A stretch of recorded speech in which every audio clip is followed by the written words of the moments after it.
일용호 TV 오신 여러분 환영합니다. 저는 스포츠선 유동현. 루키더 바스켓 이동환입니다. 예, KBL 룸마 임팩트 2부 순서 시작을 해보도록 하겠습니다. 전자랜드, KCC, 오리온, SK, KGC 순으로 해보도록 하겠습니다. 자, 1위 농구 우선 댓글 선정 정책에 의해서 댓글부터 소화를 하도록 하겠습니다.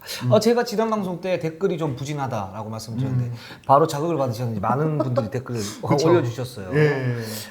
일단 첫 번째 댓글 권세웅님이 기자님이 이번에 용병 잘 뽑았다고 생각하는 순위 좀 한번 특집으로 해주세요. 재밌을 것 같아요.라고 얘기를 하셨고 또 한 분은 정지욱 기자를 갖다 초청을 해달라 얘기를 하셨는데 그쵸. 제가 네. 어제 정지욱 기자를 만났습니다. 한번 하자. 좋다. 그렇게 됐기 때문에 뭐 2주 한 3주 내로 한번 외국인 선수가 정리가 되면 그때 우리 정지욱 기자 모셔다가 같이 하는 걸로 하면 될 것 같습니다. 좋습니다. 네. 예. 제일 처리가 이렇습니다, 여러분. 네. 역시 주도 면밀하세요. 예. 아니, 비공 아니에요. 예. 아니 이렇게 하는 게 날 매기는 거라고요. 여러분들이 제가 이제 막 놀린다 그러는데 실제로 놀리는 거는 이동환 기자가 횟수가 더 많아요. 이런 식으로 과한 예. 칭찬. 전 카메라 앞에 서면은 용기가 많이 생기더라고요. 네, 그렇습니다. 방송이니까. 그렇죠. 예. 그리고 자 JB95님이 왜 여부로 업데이트가 안 되는 거죠? 이동환 기자님 나태해지신 것 같은데 따끔하게 한마디 해주세요. 이렇게 말씀하셨는데 제가 업그레이드판으로 따끔하게 한마디를 하겠습니다. 네. 에어볼 지금 이동환 기자하고 최정석 기자 그리고 민중기 기자 셋이 하잖아요. 젊은 분들 아니에요? 예. 결혼도 안 했죠? 예. 내가 30대면 일주일에 10시간씩 했어. 에어볼. 제가 30대 어떠셨는지 모르니까 반박은 못 하겠네요. 30대 초반에 저 날라다녔죠. 날라다녔어요. 그럼요. 예. 이렇게. 저 손찌검 하는 줄 알고.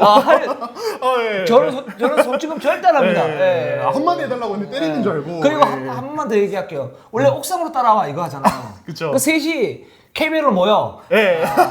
여기까지. 예. 다음에 한번 그렇게 하도록 하고 에어볼은 어제 업데이트가 됐습니다. 네, 그렇습니다. 예, 감사합니다. 예, 그리고 그 조스님이 얼굴도 괜찮고 기사도 잘 쓰고 말도 잘 하시는 기자. 오 이랬는데 점점점 김영현 기자. 네. 그렇죠. 예, 맞는 말이에요. 조스님의 유머 센스에 예. 감탄을 금치 못하겠습니다. 예, 저는 그 이제 자세히 보기 그거 누를 때 진짜 설렜거든요. 진짜 설렜어요. 이거 일단 동영 선배는 아니신 것 같은데.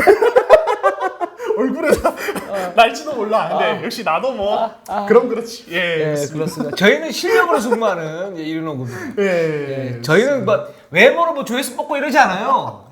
예, 그렇죠. 예. 그렇습니다. 길갑수님이 저도 한번 읽어주십시오. 처음부터 모든 영상 다 봤습니다. 언제나 양질의 영상 감사합니다.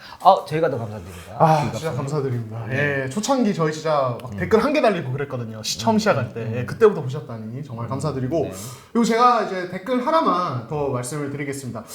이제 주영고님이 닉네임 주영고님이 FA 단년과 단연의 차이 지난 방송 통해서 잘 알았습니다. 그러면 장단점을 알려주세요. 누가 득이 되고 누가 실이 되는지 그 각각 이렇게 말씀하셨는데 이게 뭐 KBL의 특수성을 떠나서 그냥 이 단연과 단연 계약을 고려를 했을 때 어떻냐면 일단 단연 계약은 매년 연봉이 바뀌는 거잖아요. 협상을 통해서 이게 일단은 선수 입장에서 장점은 그거예요. 그러니까 내가 올 시즌에 좀 부진했어도 지난 시즌 좀 부진해서 내려갔어도 이번 시즌에 잘하면 다시 올라갈 수 있어요. 그러니까 그런 어떤 다음에 금방금방 1년 만에 다시 또 연봉을 다시 높게 받을 수 있는 어떤 그런 구조다. 근데 또 반대로 또 한 시즌만 삐끗하면 또 내려갈 수 있죠. 그러니까 이런 어떤 리스크가 있지만 분명히 짧은 기간에 얻는 것도 생기는 그런 어떤 계약 방식이다. 그리고 구단 입장에서는 또 반대죠. 그러니까 단년 계약이면은 아무래도 높은 연봉을 처음에 줬다고 하더라도 이 선수가 좀 부진하면은 바로 이제 어떤 유동성 있게 연봉을 조정할 수 있으니까 그런 셀러리캡 관리에 되게 유용한 점이 분명히 있고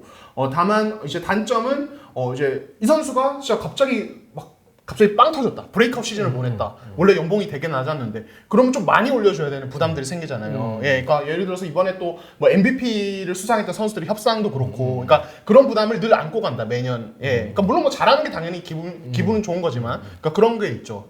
그리고 단연 같은 경우는 선수 입장에서는 보장 금액이 확실히 딱 잡히잖아요. 그러니까 이번에 4년 예를 들어서 뭐 20억에 계약했다. 이러면은 이제 안심이 돼요. 그러니까 확실히 이제 어떤 금액적인 부분에서 뭐 다음 해 뭐 연봉 협상 통해서 깎일 일이 없으니까 그런 안정이 되지만 반대로 말하면은 좀 젊은 선수들의 경우 처음에 뭐 예를 들어서 루키 계약 5년인데 뭐 이제 이게 이것도 단연 형식이어서 매년 뭐 한 8천만 원 정도로 맞춰 있다. 그러면은 FA 될 때까지 엄청 기다려야 돼요. 그때까지는 계속 저연봉에 묶여 있어야 되는. 이게 NBA가 사실 그런 구조거든요. 그러니까 그런 단점이 있죠. 예. 그러니까 이거는 단연이나를 정확하게 장단점을 분석하려면 그 상황을 봐야 돼요. 그냥 케바케요, 케바케. 케이스만 케이스인데 저는 지금 상황에서 KBL이 연봉 구조가 약간은 고연봉이다 라는 생각이 들고 그런 점에서는 단년 계약이 장점이 훨씬 더 많다라는 생각이 듭니다. 예. 근데 저는 그 생각이 들었어요. 이거 이제 이 질문 보고 혼자 생각을 했는데 지난주에 저희가 이 KBL 어떤 셀러리 캡의 어떤 좀 이제 뭐랄까 유연성이 떨어지는 부분 왜냐면 하드 캡이니까 그 전주에 이동혁 기자가 이제 연봉 분석하면서 그 얘기를 했는데 저는 그 어떤 떨어지는 유연성 하드 캡 제도로 인한 유연성 부족을 이 단년 계약 제도로 좀 어느 정도 보완해주는 부분이 있는 것 같아요. 예. 그러니까 맞아요. 셀러리 캡 자체를 못 넘는데 이제 단년 계약이니까 좀 깎을 수 있는 선수들이 있으면은 그 선수를 깎으면서 유동성을 확보할 수 있잖아요. 그러니까 셀러리 캡이 전 시즌에 꽉 찼어도 어떤 그런 FA 나간 선수 좀 있고 선수 연봉을 좀 어느 정도 조정을 하면은 밑으로 그러면 또 FA 영입을 위한 셀러리 캡 어떤 여유분이 확보가 되는 그러니까 그런 어떤 좀 보완해주는 역할을 좀 해주는 것 같아요. 예, 그래서 보완은 되죠. 근데 약간 그게 또 편법으로 또 바뀔 수도 있는 그런 상황이 있고. 그쵸. 예, 그렇습니다. 그래서 그거는 이제 케이스 바이 케이스다라는 생각이 들고. 자, 그러면 전자랜드로 한번 넘어가 보도록 하겠습니다. 전자랜드가 두 외국인 선수 영입이 완료가 됐습니다. 자, 설명 귀요미. 예. 우리 이동환 기자. 귀요미를 너무 좋아하네. 아, 진짜? 제가 귀엽다는 말을 제일 좋아합니다. 네네네. 하세요, 귀요미. 예. 저 잘생겼다, 뭐 똑똑하다, 뭐 이런 거 필요 없어요. 왜냐면 어차피 못 들을 얘기이기 때문에. 그냥 귀엽다, 이것만 이제 지키고 가면 됩니다. 이루농구 외모 담당. 이동환 귀요미. 예. 네, 좋습니다. 헨리 심스 일단 1옵션으로 영입을 했는데 올해 이제 30살, 90년생이고요. 신장 2m 8cm입니다. 그러니까 NBA에서 꽤 뛰었었어요. 클리블랜드, 필라델피아, 브루클린에서 4시즌 동안 135경기 뛰었던 선수이고 NBA를 떠난 이후에는 주로 유럽 무대에서 뭐 이탈리아 리그라든지 이런 쪽에서 좀 많이 활약을 했던 선수입니다. 빅맨이죠. 정통 빅맨이라고 봐야겠죠. 예. 자, 이 선수 이동환 기자가 봤을 때 장단점 뭐가 있을까요? 저는 개인적으로 장점은 일단 기본적으로 사이즈를 먹고 들어갑니다. 그리고 이 선수 최근에 제가 유럽에서 뛴 영상을 보니까 NBA 시절에 비해서 좀 몸이 두꺼워졌어요. 아, 살짝. 예, 이게 약간의 기동성의 하락에도 영향을 미치지만 다른 부분에서 보면 어떤 힘싸움에서의 좀 우위, 좀 묵직한 맛을 더해주는 그런 게 있어서 좀 든든할 것 같아요. 인사이드에서 있으면. 예, 근데 다만 단점으로는 그러니까 제가 그 이제 영상을 계속 보면서 느낀 것은 이 선수는 그러니까 순간적으로 그러니까 간결하게 뭔가 공격을 전개해야 될 때 있잖아요. 빅맨들이 예를 들어서 뭐 페인트존 한가운데 빨리 들어가서 거기서 자리 잡은 다음에 볼 받아서 바로 마무리한다든지 이제 어떤 피켓롤 상황에서 탑에서 스크린 걸고 바로 달려 들어가서 볼 받고 바로 뭐 레이업으로 마무리 이런 동작들이 좀 적어요. 상대적으로 플레이 안에서 대부분 2대1을 처음에 한다면 롤 해서 들어가더라도 그 페인트존과 페인트존 아닌 곳에 경계 있잖아요. 이게 이제 농구 용어 2-9이라 불러요. 거기에 수비수들이 수비 3초 바이올레이션 고려하면 2.9초만 머무를 수 있다면서 2-9이라는 용어로 부르는데 거기에 자꾸 자리 잡아요. 그래서 거기서 볼 잡은 다음에 잠깐 상대 수비 어떤 움직임을 봤다가 포스트업으로 전환하는 걸 되게 좀 좋아하는 성향이 있어요. 맞아요. 예. 이게 어떻게 보면은 좀 안정감이 있다고 봐도 되는데 어떻게 보면 팀 전체 공격에 어떤 좀 스피드를 좀 죽이는 떨어뜨리죠. 예, 그래서 공격 전체의 어떤 시간을 좀 잡아먹는 어떤 형태로 될 수 있어서 이런 부분은 조금 단점이 아닌가 저는 개인적으로 그런 생각을 했습니다. 예. 그러니까 저는 이 선수가 다 좋아요. 그러니까 중량감이 있는 빅맨이에요. 2m 8이고 기동력도 있고 제가 볼 때는 속공 능력도 세컨 브레이크에서 어떤 그 해결 능력도 있고 또 농구를 이제 보면서 하는 그런 부분도 있어요. 좋은 장점들이 많은 이제 빅맨인데 제가 봤을 때 근데 이런 빅맨들이 사실은 각 구단마다 하나씩 있단 말이에요. 그렇죠. 그렇기 때문에 약점을 얼마나 최소화하느냐가 저는 이번 시즌에 가장 중요한 외국인 선수의 포인트라고 보는데 이 선수 같은 경우에는 그 프레임이 살짝 좋아졌다고는 하지만 여전히 프레임이 얇아요. 그러면서 포스트업을 할 때 약간 밀려나가면서 슛을 쏜단 말이에요. 밸런스가 무너지더라고요. 그렇죠. 근데 그렇다고 그렇게 밀려나가면서 슛을 쏘는 거에 대한 정확도가 높으냐? 그렇지는 않거든요. 그러니까 당연히 밀려나가서 쏘면은 정확도가 낮을 수밖에 없죠.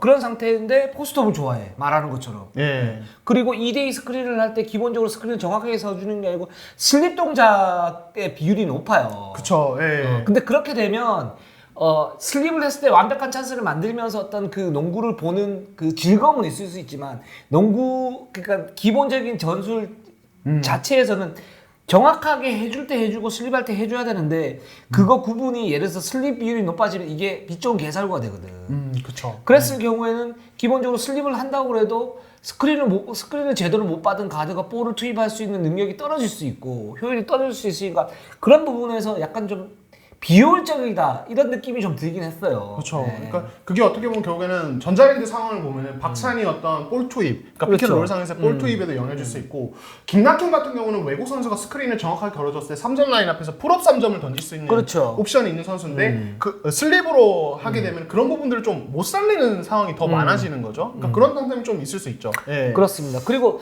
그 이 옵션 에릭 톰슨 같은 경우에는 저는 어떤 느낌이 드냐면 간단히 얘기하면 운동 능력 좋은 리온 윌리엄스 같은 느낌이 들었어요. 운동 능력 좋은 리온 윌리엄스, 네. 예. 몸 진짜 막 두껍고, 그냥 예. 프레임이 있고 그리고 운동 능력 괜찮고 그리고 포스트업도 나름 괜찮아요. 단순하긴 하지만 괜찮고 활동량 많고 근데 이제 기술이 없는 거죠 이 선수는. 그래서 어떤 그 특급 외국인 선수가 지내야 될 어떤 유니크함 이런 부분은 거의 없죠. 거의 없죠. 그쵸. 네. 특히 공격에서. 근데 수비에서 굉장히 좋은 그런 그 어떤 활동력, 세로 수비, 가로 수비 능력을 갖다 지녔고 그렇기 때문에 이 선은 그냥 전체적으로 에버리지가 있다. 그 평균 살짝 이상.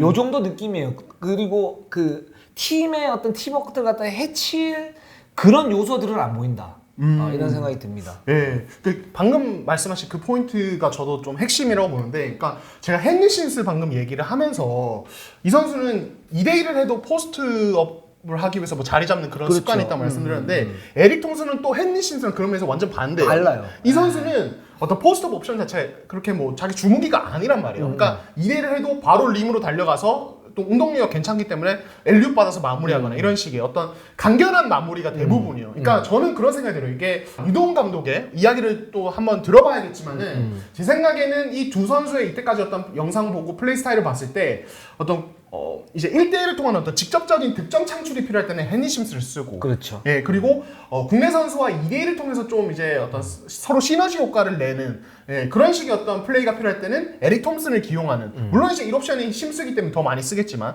좀 그런 식으로 가지 않을까. 예. 그 저는 이제 전자랜드 유동 감독이 뭐 2대 공격을 많이 하는 것 같은데 결정적인 순간엔 외국인 선수하고 1대1을 많이 써요. 맞아요. 예. 기본적으로. 근데 이제 헨리 심스 같은 경우에 아주 좋은 선수고 예년 같으면 뭐 작년에 재작년 같으면 헨리 심스가 골 밑에서 골 밑 지배력을 극대화하면서 뭔가 전자랜드에 엄청나게 큰 도움을 줄 수 있다라고는 생각이 들지만 올 시즌 같은 경우에 헨리 심스에게 1대1을 맡겨놨을 때 과연 효율성이 얼마나 될까 이 부분에서는 약간의 좀 의문은 있어요. 예, 그러니까 진짜 저도 헨리 심스 보면서 이게 지난 시즌이나 지지난 시즌이면 이 선수가 거의 인사이드에서 거의 탑급으로 갈 빅맨인데 이번에 전체적으로 너무 좋아요, 레벨이 너무 높고 좋아요. 키도 크다 보니까 심스 정도면 그냥 괜찮은 수준일 수 있겠다. 그러니까 그런 생각이 들더라고요. 10점 만점에 한 8.5점 정도? 예, 9점? 그렇죠. 8.5점, 예. 9점 정도? 네. 예, 다만 이제 뭐 둘 다 그러니까 득점력 막 그렇다고 그러니까 심스는 또 슈팅 레인지가 긴 편은 아니잖아요. 예, 그리고 톰슨도 당연하고 그렇다 보니까 이 외곽에서의 득점이나 어떤 전체적인 어떤 득점 생산을 국내 선수 더 많이 좀 해줘야 되는데 이게 또 전자랜드 팀 상황이 또 지금 그렇지는 못하니까 이런 부분 또 좀 우려는 되더라고요. 예. 네, 그렇습니다. 자, KCC로 한번 넘어가 보도록 하겠습니다. KCC는 타일러 데이비스 선수의 계약이 거의 완료됐다. 그쵸. 거의 완료됐다 이렇게 보고 있고 그리고 지금 이제 입국 일정을 맞추고 있는데 8월 25일부터 이제 외국인 선수가 합류하면서 할 수 있는 그 기한이잖아요. 그래서 8월 11일 날 맞춰서 그 2주 자가격리 해야 되니까 11일 날 하고 2주 자가격리를 하고 8월 25일 날 이렇게 선수단하고 같이 훈련하는 걸로 지금 이렇게 짜고 있고 그리고 지금 보넌 코치가 마이애미로 급파가 돼서 한 15일 정도 같이 있었는데 기량에 뭐 큰 문제나 이런 부분은 없다라고 빈틈없이 체크를 했다라고 지금 얘기가 지금 나와 있는 그런 상태입니다. 그리고 KCC가 지금 랜선 미팅을 해요. 예, 그렇죠. 이번 주 목요일이죠, 16일. 네, 16일 오후 온라인을 통해 랜선 팬 미팅을 진행합니다. 네. 모든 감독님들과 코치 그리고 선수 여러분들이 다 참석하는 KCC의 랜선 첫 미팅. 그렇죠. 예. 네. 정말 기대됩니다. 약간 좀 PPL 같은 느낌이죠? 나 PPL 했으면 좋겠어, 우리. 그렇죠. 예. 근데 또 제가 요 랜선 미팅 관련해서 얘기를 들어보니까 제가 먼저 좀 얘기하면 안 돼요? 예, 알겠습니다. 이게 우리 미팅 이리로- 좋아하시는 분이니까 아니. 아무래도. 예. 아니에요? 나 가정 있는 사람이야. 아니, 업무적인 미팅. 업무적인 미팅. 예. 진짜 내가 착각한 거예요? 그렇죠. 예. 그러니까 우리 이르렁구가 예. 우리 이르렁구가 그래도 영향력이 좀 있다라고 보는 게 우리 또 KCC 또 우리 사무국장님이 요거 좀 얘기를 좀 해주시면 안 되겠냐. 딱 이렇게 얘기를 해서 제가 이제 PPL식으로 딱 해드렸죠. 예. 예, 안에서 미팅이요. 사실은 첫 미팅이니까 뭐 중요하긴 한데 뭐 저희가 요걸 다루기에는 그렇죠. 좀 조금 부자연스러운 면이 있어서 그러나 달아주긴 해야겠다 부탁을 하셨는데 제가 그럼 홍보하는 김에 약간 조금 몇 마디만 더 하자면은 네. 요번에 이제 KCC가 그냥 단순히 뭐 설치 좀 해서 캠으로 뭐 이렇게 하는 정도가 아니라 그 진행자 진짜 전문 아나운서 따로 있고 아니 진행자를 이르렁으로 써야지. 그러면은 초대박일 텐데. 그러니까 다음에 저희 불러주시면 가겠습니다. 태백에서도 할 예정이라고 하더라고요. 태백으로 불러주세요. 가겠습니다. 그러니까 진행자랑 이제 PD님, 작가님 다 있다고 하더라고요. 그러니까 전문적으로.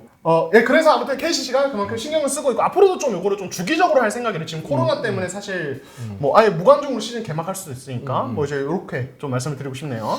그리고 연봉 조정 그 신청자가 2명 있었죠. 그 유현준 선수가 있었고 최현민 선수가 있었는데 이 두 선수가 이제 연봉 조정 철회를 했습니다. 네, 그렇습니다. 그래서 원래 재정위원회 열리기로 이제 계획이 잡혔었는데 전날에 이제 철회를 하면서 이제 원래 구단 측이 내민 금액에 이제 오는 시즌을 보내기로 결정이 됐죠.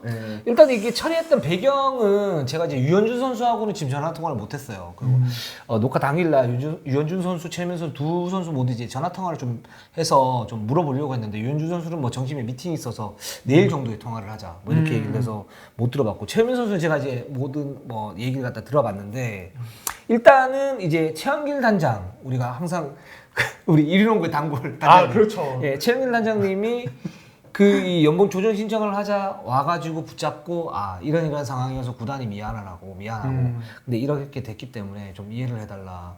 그리고 이게 만약에 전시에 올라가게 되면 어떤 약간 후폭풍 있을 수 있으니까 이런 부분에서는 조금만 양보를 해달라라고 얘기를 했고 최민 선수는 그렇게 얘기를 했어요. 정확하게 뭐라고 얘기했냐면 최민 단장님이 얘기를 하시는 게 굉장히 진심 어렸다. 그런 부분이 이제 철회의 어떤 배경이 됐다라고 얘기를 했고 그리고 그러니까 이게 저희가 연봉 얘기를 할 때 항상 그 민감했던 게 뭐냐면 이 연봉은 그러니까 객관적 기준이 없어요. 그렇죠. 기본적으로 보면 그러니까 그 구단과 그 선수가 합의하는 거거든요. 그렇죠. 그렇기 때문에 저희가 이제 기준점을 갖다 얘기를 하는 거는 뭐냐면 저희 생각 그렇죠. 그런 부분들인데 그래서 여기에서 보면 지금 유현준 선수, 최민 선수가 연봉 조정 신청을 할 수 있어요. 그건 당연히 선수의 기본적인 권리거든요. 그리고 이번에 구단도 약간의 좀 문제가 있었던 건 뭐냐면 하드캡이기 때문에 썰과 꽉 찬 상태에서 게다가 박지훈 선수 임대 논란까지 있으면서 1억 3천까지 비워야 되는 상황 아닙니까? 그쵸. 그런 상태에서 유현준과 최영민에게 양보를 할 수밖에 없다라는 메시지를 준 거예요. 그 상태에서 당연히 유현준, 최현민은 그러면 거기에서 협상할 수 있는 여지가 뭐가 있느냐. 그런 상태에서 다시 구단하고 얘기를 했고 그게 그 의견 차이가 있어서 연봉 조정까지 간 거거든요. 그렇죠. 연봉 조정까지 갈 수 있는데 그 과정에서 막 비난을 하는 거예요. 비난을. 그러니까 물론 이제 비판을 할 수 있죠. 뭐 비판을 할 수 있는데 그게 이제 과도한 비난이 되고 이래 버리면 근데 그거는 좀 아닌 것 같아. 제가 볼 때는. 그러니까 선수들에 대한 과도한 비난. 그렇죠. 그렇죠. 그러니까 이제 그 부분에 대해서는 그거는 당연히 할 수 있는 부분이고 조정 그 신청도 할 수 있는 부분이고 거기에서 철회도 할 수 있는 부분이고 KBL이 가가지고 손들어주면 그걸로 끝인 거예요. 그냥 쿨하게 거기서 끝내면 되는 거야. 그쵸. 그 상태에서 뭐 몇 득점을 했는데 뭐 얼마를 받느니 이거는 얘기를 그렇게 하면 안 될 것 같아요. 제가 볼 때는 그거는 바람직한 방향은 아니다. 그쵸. 그러니까 대신에 제가 이렇게 얘기했던 그런 부분들 이 부분은 사실 논리는 KCC가 좀 더 맞다라고 했던 부분들은 그래서 냉정하게 따져봤을 때는 이런 부분들이 좀 더 있는 건 맞다. 근데 모든 일에 다 어떤 장단이 있고 공과가 있고 이랬지 않습니까? 그래서 한 7대4, 6대4로 나눴던 거지. 그런 부분에 대해서 뭐 이 선수에 대한 어떤 과도한 비난 뭐 이런 부분들은 조금 좀 자제를 하면 좋을 것 같아요. 그러니까 사실 또 이런 어떤 과도한 비난이 어떻게 보면 향후에 선수들이 또 연봉 협상할 때 오히려 또 선수들이 좀 주눅이 드는. 왜냐면 이게 선수 요구액이 공개되잖아요. 그러니까 그 특수성이 있으니까 일반인들의 어떤 연봉 협상은 그런 게 뭐 그냥 회사 사측과 나만 알고 있는 문제인데 프로 스포츠 선수들 특히 농구 선수들의 이런 연봉 조정이 되면은 완전 다 공개가 되니까 이게 선수들에게도 되게 부담이란 말이에요. 어떻게 보면은. 그러니까 근데 이게 이렇게 조정을 갔는데 그 금액에 대해서 엄청난 어떤 여론의 어떤 비난을 받았을 때 향후에 다른 선수들이 어떤 이런 연봉 조정을 가고 싶을 때 진짜 내 의견을 좀 관철하고 싶을 때 이 여론이 이렇게 날 욕하면 어떡하지? 그래서 오히려 주눅이 드는. 그러니까 어떻게 보면 선수의 권리를 생각하면은 또 이제 조금 너무 과도한 비난은 또 이제 조금 줄여주시면은 좋지 않을까. 그래서 저희가 제가 얘기했던 건 유현준 선수도 그렇고 최민 선수도 그렇고 자기 입장에 맞는 근거를 갖다 가지고 와서 구단하고 제시를 했었고 그렇죠. 예. 그 부분에서 맞지 않아서 그렇게 된 거고 저희가 판단을 했을 때는 이런 선수들의 어떤 그런 근거보다는 구단의 어떤 근거가 좀 더 합리적이다라고 생각을 해서 말씀을 갖다 드린 거고 근데 또 프로 선수들도 이렇게 생각할 필요가 있어요. 그 뭐냐면 이런 비난이 올 수 있어요. 충분히. 그걸 감안하고 해야지. 저 감당을 해야 되는 부분이죠. 예. 저는 이제 멘탈이 굉장히 강해서 강철 멘탈이어서 별로 그런 부분에서 뭐 그렇게 비난할 수도 있지 뭐 이렇게 생각은 하지만 또 이동환 기자는 또 그런 부분에 잘 알 거 아닙니까? 아 저는 완전 뭐 그냥 건드리면은 바로 쭉쭉쭉 상처나는 그런 그렇죠. 저 유니멘탈도 아니야 그냥 거품 멘탈. 아니, 두부 같은 남자. 두부부터 생각해. 거품 멘탈. 그냥 손 대면 턱 이렇게. 예, 거품 어떤 자세? 거품 만져보셨어요? 그럼 손가락에 달라붙습니다. 거품 만져봤죠? 그러면 열받으면 달라붙어요. 예, 거품이. 예? 이제 꿈틀하는구나. 예, 그렇습니다. 예, 알겠어요. 예, 넘어갈까요? 예, 그렇습니다. 그래서 이제 연봉 조정 처리를 갖다 했고 지금 뭐 최민 선수, 유현준 선수나 지금 열심히 운동을 하고 있다라는 거 지금 얘기를 갖다 좀 드리고 싶고요. 예. 그 다음에 이제 오리온으로 한번 넘어가 볼게요. 자, 오리온은 지금 이대성, 이승현, 제프 위디 이 세 선수의 어떤 트리오가 어떤 시너지를 낼 것인가. 그쵸. 여기가 지금 오리온 성적의 어떤 관건 아니겠습니까? 우리 성리학자가 롱런을 할 수 있느냐 없느냐의 관건 아니겠어요? 이제 아예 그냥 이름 대신에 그냥 성리학자라고 부르시는 거예요? 척하면 틀리죠. 예, 아무튼 그 성리학자 강을주 감독님께서 이 부분에서 굉장히 또 이제 어떤 학문적 고뇌가 깊으실 걸로 예, 그렇죠. 예상이 되는데 어떻게 보세요? 또 유영 기자는? 그러니까 이대성, 이승현, 제프 위디 이 셋이 뭐 어떤 피켓롤로 같이 묶여 있거나 이렇게 3인 전술도 되게 많이 나올 것 같고 예를 들어서 뭐 혼셋을 쓴다고 했을 때 이승현과 제프 위디가 동시에 엘보에서 이제 스크린을 시작하고 혼셋을 얘기를 해줘요. 혼셋. 네. 혼셋은 혼이 뿌리라는 의미잖아요. 네. 그러니까 선수들이 자리를 이렇게 돼 있는 공격을 거예요. 세팅할 때 자리를 잡는 모양이 뿔 모양이라서 혼이라고 부릅니다. 그러니까 그리고 A자 모양에서 A셋이라고 그러기도 합니다. 그렇죠. 네. 예, A도 비슷하죠. 그러니까 양쪽 코너 그리고 엘보 예, 그리고 탑 이렇게 그렇게 5명이 배치된다고 해서 혼셋이고 가장 큰 특징은 그렇게 되면은 페인트 존을 다 비워둔다는 그렇죠. 거. 이 특징이 있습니다. 그렇게 됐을 때 엘보 2명이 이승현, 제프 위디, 탑에 뭐 이대성 그리고 양쪽 코너에 뭐 허일영, 최진수 이렇게 자리를 잡고 공격을 세팅했을 때 이제 이승현, 제프 위디, 이대성 이들의 시너지 효과가 어떻게 될 것인가? 이 3인 전술이 어느 정도로 잘 전개됐을 때 다른 코너에 있는 선수도 살아나는 그런 효과가 날 것인가? 이런 것들을 저희가 좀 주목할 필요가 있는 거죠. 그 에이스의 가장 큰 특징 중에 하나는 페인트존 비어져 있기 때문에 돌파가 좋은 가드들한테 굉장히 유리한 그런 그쵸. 전술을 할 수 있고 코너 쪽에서 어떤 그 석점을 던질 수 있는 그런 시스템이 있기 때문에 그래서 돌파 위에 패싱을 할 수 있고 돌파를 할 수 있는 그런 이제 장점들이 있죠. 그쵸. 실제로 그래서 그 올림픽 때도 유럽의 어떤 팀들이 그 미국 드림팀을 갖다 상대하기 위해서 또 많이 썼던 그런 전술이기도 하고요. 그런 상태인데 사실 이런 에이셋을 얘기했던 게 그런 부분 이대성의 어떤 돌파력, 그죠? 그리고 제프 위디나 이승현의 어떤 그런 이제 유기적인 움직임 이런 부분이 가능하기 때문에 거기에서 이런 걸 갖다 도입하면 좋을 것 같다 해서 우리 기요미가 그렇게 얘기한 거 아니에요, 맞죠? 그렇죠. 예. 근데 가능하죠, 충분히. 그럼요. 예, 그러니까 이게 좀 특징들이 있는데, 그러니까 제프 웨디 같은 경우는 지난주에 저 같은 경우는 좀 2대2 할 때 롤하는 속도나 이런 건 되게 괜찮다. 신장 대비. 그러니까 저는 그런 2대2 게임에서 림으로 달려가는 동작이 좋으면은 같이 그 어떤 2대2 호흡을 맞추는 선수들이 좀 시너지 효과를 기대할 수 있다고 생각하거든요. 그러니까 예를 들면 그런 거죠. 방금 말씀드린 혼셋을 전개해서 어떤 3인 전술을 전개했을 때 이대성은 드리블을 하면서 오른쪽 돌파하고 제프 위디는 타이밍 맞춰서 림으로 롤하고 그리고 이승현은 건 다음에 이제 탑으로 빠져나오는 식으로 어떤 같이 3명이 동시에 그런 동작을 취하면서 팝아웃과 이제 페인트 존 어떤 패스 마무리를 이제 동시에 선택할 수 있는 이대성이 그런 선택권이 주어지고 뭐 만약에 뭐 위디에게 수비수들이 쏠린다든지 그런 상황이 펼쳐지면 이대성이 직접 돌파 마무리도 가능하고 또 그 뭐 페인트 존의 수비가 직결되면 바로 옆에 코너로 짧게 그냥 킥아웃 패스를 해줄 수도 있고 그런 선택권이 많아지는 거죠. 예, 그러니까 이게 그래서 사실 기대가 돼요. 예, 그러니까 위디가 신장이 기본적으로 좋고 달려가는 속도가 좋은 점 때문에 상대 수비를 그런 부분을 가지고 좀 무너뜨렸을 때 이대성이 어떤 패스를 줄 수 있는 공간, 이승현 입장에서 팝아웃을 또 적극적으로 활용할 수 있는 어떤 여지가 생긴다고 저는 보거든요. 예. 그래서 두 가지가 중요해요. 그 이전에도 얘기를 했지만 좀 더 종합적으로 얘기를 하면 저는 이동환 기자의 의견에 동의를 해요. 동의하는데 거기서 변수는 두 가지죠. 첫 번째 이대성이 그러면 돌파 이후에 유효적절하게 빼줄 수 있겠느냐. 그렇죠. 그 부분에서는 입증을 해야 되는 시즌이라고 뭐 지난번에 말씀드렸고 그 두 번째는 이승현이 예를 들어서 팝아웃을 하거나 하면 제프 위디나 이대성이 2대를 할 때 어떤 효율적인 움직임을 통해서 뭔가를 만들어야 되는데 그 만드는 동작에서의 어떤 효율성이 나올 것인가. 지금 이승현 선수는 공격력은 제가 볼 때는 입증이 지금 안 돼 있는 상태예요. 그렇죠, 사실. 프로에서. 그러니까 이제 수비를 굉장히 열심히 하고 잘하고 그다음에 외곽에 공간이 났을 때 이승현 선수가 뭔가를 넣는 이제 그런 이제 구조로 이제 지금 돼 있기 때문에 그 약간 예전으로 치면 약간 김주성 느낌이 있어요.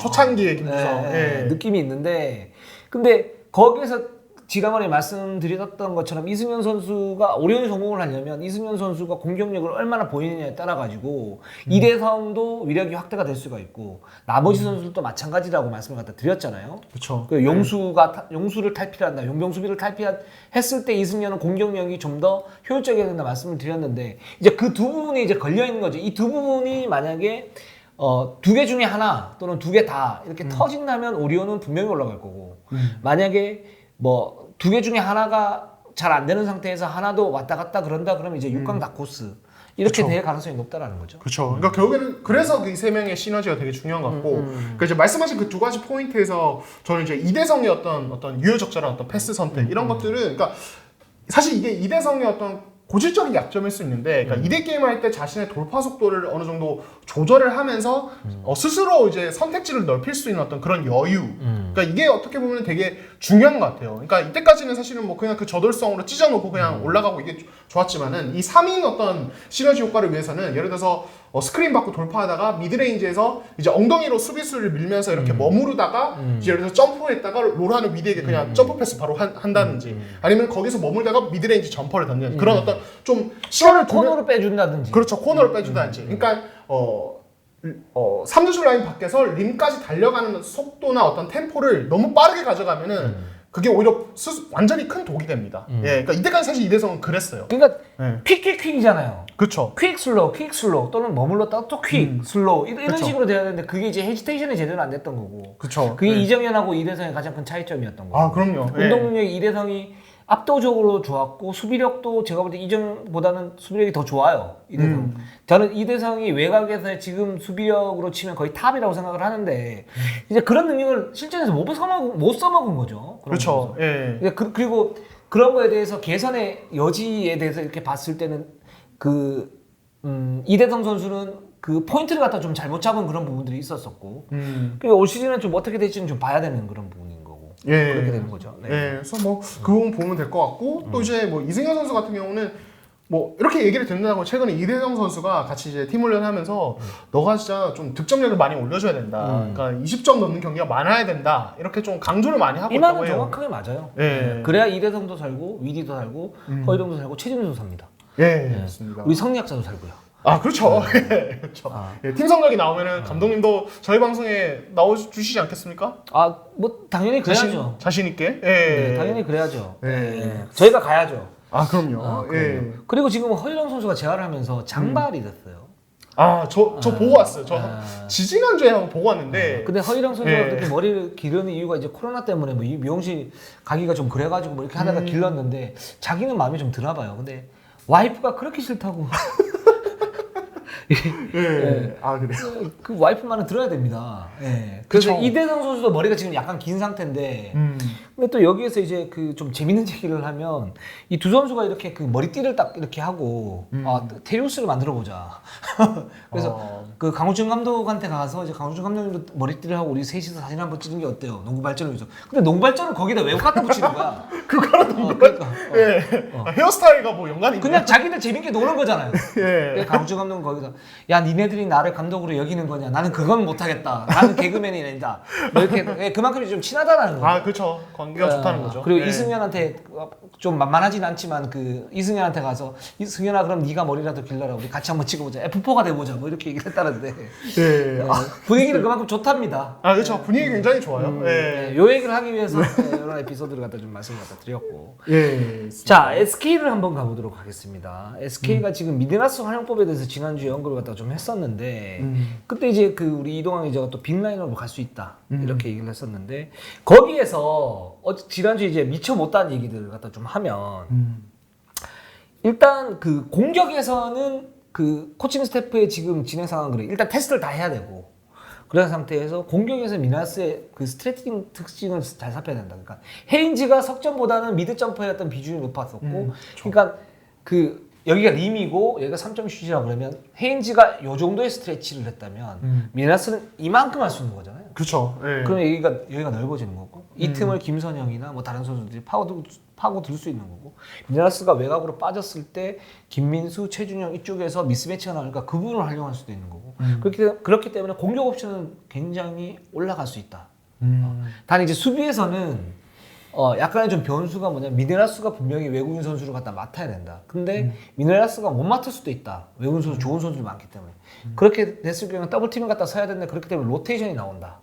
로테이션이 나왔을 때 문제는 로테이션 돌리는 건 문제가 안 되고 SK가 그런 수비 조직력은 돼 있는데 그랬을 경우에 공격에서 어떤 체력적 부담감이 생겨서 공격 효율성이 떨어진다. 작년에 보면 SK가 수비가 리그 4위였고 공격이 리그 2위였어요. 2위였는데 기본적으로 SK 문경 감독이나 전적 코치는 수비의 방점을 찍으면서 안정감을 찾았다라고 지금 생각을 하고 있고 그게 저도 맞는 거거든요. 그러니까 수비에서는 뭔가 그렇게 하지만 그럼 공격에서 뭔가를 갖다 올려야 되는데 그 부분에서 미네라스를 센터로 쓰게 되면 공격 체력이 떨어질 수 있다. 그쵸. 이렇게 지금 좀 분석을 하고 있습니다. 예, 그래서 그러니까 기본적으로 이제 말씀하실 때 SK는 그 이제 뭐 가장 대표적인 거 뭐 이제 정말 오래됐지만 이 3위 드롭점을 베이스로 이제 변칙적으로 써가면서 어떤 수비의 틀을 잡고 예 그리고 공격에서 일단 기본적으로 업 템포 빠른 템포로 이제 상대를 공략하면서 이제 지난 시즌 같은 경우에 특히 이 안영준 최준영 쪽에서 나오는 어떤 사이즈 우위를 미스매치로 활용을 하면서 이제 손쉬운 득점을 빨리 쌓는 이런 식으로 좀 전체적인 공수의 틀을 잡고 갔는데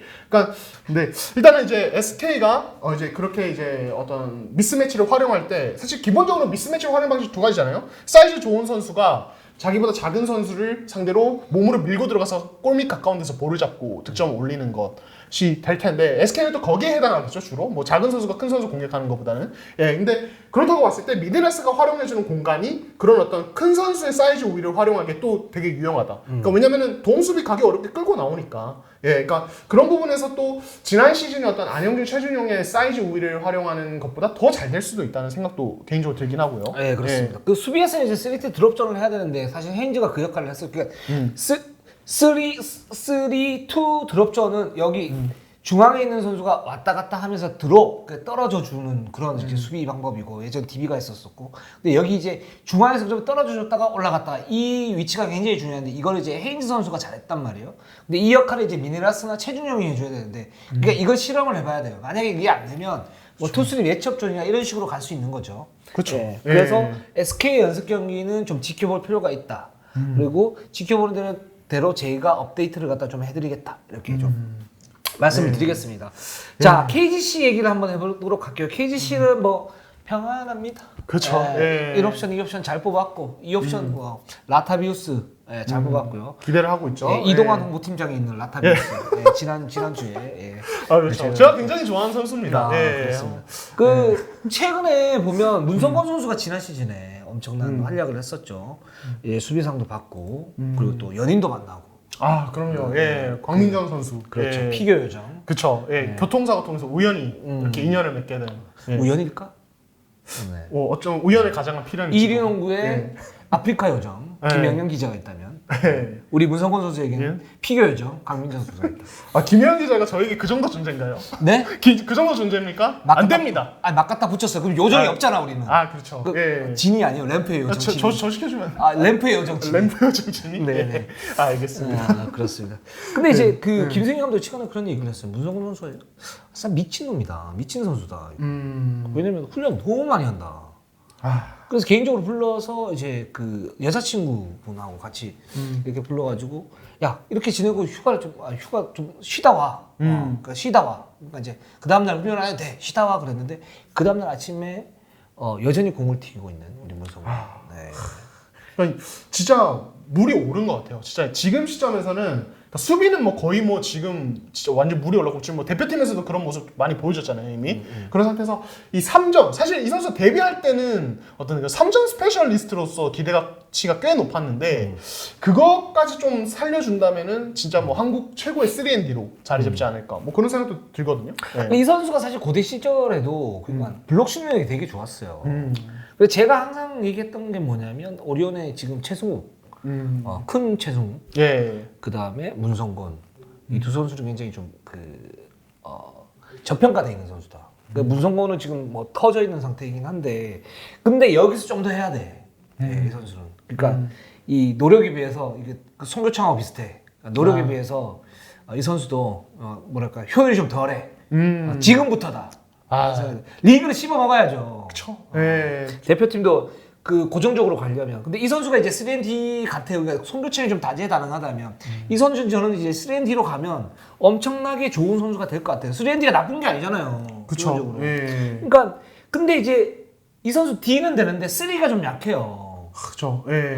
지난 시즌에 33.5% 3점 성공률 보였는데 그러니까 이 선수가 적극적으로 쏘는 거는 좋은데 좀 맥락 없이 쏘는 게 아직도 약한 있어요. 그러니까 그거는 자기가 좀 잘 생각을 해야 되는 거 슛 셀렉션을. 그리고 들어갔을 때 연타가 들어가는 건 있는데 그게 기복이 좀 있어요. 그런 부분. 그러니까 그런 부분에서는 좀 잘 생각을 하면서 저는 훈련을 한다면 이 선수가 아주 좋은 향후 5년 동안은 그 3번 포지션에서는 거의 최고의 선수. 송교창과 더불어 최고의 선수가 되지 않을까라는 생각이 듭니다. 예, 오늘은 여기까지 하겠습니다. 2부 순서는 여기까지 하겠습니다. 항상 그 시청해주신 여러분 너무 감사합니다. 자, 네이버, 유튜브 구독, 좋아요. 감사합니다. 감사합니다.